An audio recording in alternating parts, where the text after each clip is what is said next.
Hello everyone. So today we are going to start our next chapter, exponents and powers. ठीक है? So what are exponents? To make larger numbers easy to read, compare. Okay? हम use करते हैं exponents and powers. ठीक है? So exponent होता क्या है?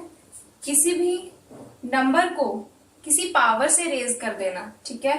सपोज n की पावर है x. ठीक है? x is an exponent of n and this is its exponential form. ठीक है? Now suppose we have 10,000. हमें इसको as a base 10 exponential form में लिखना है. तो सबसे पहले देखो 10,000 को we can write 10 into 10 into 10 into 10. Okay, so 10 जो है वो 4 टाइम्स आया है. That is why we can write it as 10 raise to the power 4. ठीक है? Now next example is 32.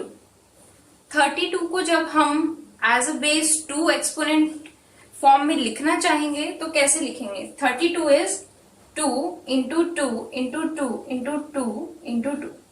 So 2 raised to the power 5 is 32. Okay. Now here we have minus 3 raised to the power 3. Minus 3 multiplied by minus 3 multiplied by minus 3. इसका मतलब क्या हुआ कि जितनी power है, जितना एक्सपोनेंट है, उतनी ही बार वो मल्टीप्लाई होगा वो नंबर. ठीक है? सो हम कह सकते हैं कि पावर का मतलब क्या है? किसी भी नंबर की कोई भी पावर है, सपोज x की पावर n है, तो यानी कि x जो है वो n टाइम्स मल्टीप्लाई हो रहा है. ठीक है? x n टाइम्स मल्टीप्लाई हो रहा है खुद से ही, x into x into x and so on. ठीक है? ये हो जाएगा x into x into x n terms तक. ओके. नाउ अब इसको कैसे लिखेंगे? -3 multiplied by -3 multiplied by -3. It will become -27. See -3 and -3 3 times है ना, ये माइनस नेगेटिव साइन. अगर ये ऑड नंबर ऑफ टाइम्स है ना तो यहां माइनस आएगा. क्यों? क्योंकि दो माइनस जो है वो पॉजिटिव हो जाते हैं मिलकर. ठीक है?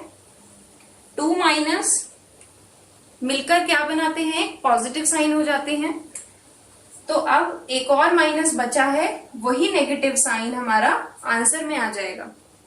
Now -3 raise to the power 2.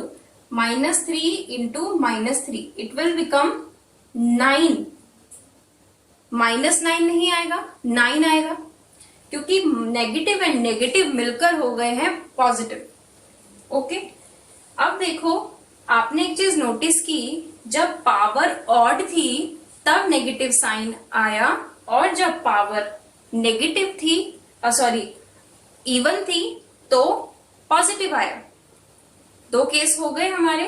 तो हमेशा ध्यान रखना है, अगर एक्सपोनेंट जो है वो ऑड है तो नेगेटिव आएगा. अगर वो नेगेटिव है बेस, और अगर बेस नेगेटिव है और पावर जो है वो इवन है तो नेगेटिव नहीं आएगा, पॉजिटिव आएगा. Okay. Now let us see this example. आपको इसको एक्सपोनेंशियल फॉर्म में लिखना है. कैसे लिखोगे? See this a into a into a. How many times a is written? 3 times. So we can say that a raise to the power 3 multiplied by c is written 4 times. Okay. So c raise to the power 4 multiplied by, अब d कितनी बार है? 2 times. So we will say d raised to the power 2. This is its exponential form. यहां भी हमने देखा, ये जो था और ये जो है वो क्या है? एक्सपोनेंशियल फॉर्म है. ठीक है? तो 1000 की exponential form when base is 10. Now दोबारा से क्लियर करते हैं. अगर 10 raised to the power 4 था तो 10 क्या था यहां पर? बेस. और ये 4 क्या था हमारे पास? एक्सपोनेंट. एक्सपोनेंट, ठीक है। सो बेस है 10, एक्सपोनेंट है 4, इन दिस केस बेस है 2, एक्सपोनेंट है 5, इस केस में बेस है -3, एक्सपोनेंट है 3, इस केस में बेस है -3 एंड एक्सपोनेंट है 2। ओके, नाउ एक हमारे पास क्वेश्चन है, right 432 in exponential form of prime factors, ठीक है। तो सबसे पहले हम 432 के प्राइम फैक्टर्स करेंगे। 432 के प्राइम फैक्टर करेंगे, प्राइम फैक्टराइजेशन करेंगे। फर्स्ट ऑफ ऑल 2 से 2 1 6, देन अगेन 2 1 0 8, देन अगेन 2 से 54, देन अगेन 2 से 27, 3 into 9, 3 into 3। So prime factors मिल गए हमें 432 के। Now 432 can be written as 2 into 2 into 2 into 2 into 3 into 3 into 3, लिख दिया हमने। अब हम यहां से देखेंगे 2 कितनी बार रिपीट हो रहा है, कितनी बार मल्टीप्लाई हो रहा है, 4 times. So it will be 2 raised to the power 4। Now 3 कितनी बार आ रहा है, 3 times, we will say 3 raised to the power 3। So we have written 432 in exponential form of prime factors। Okay, thank you।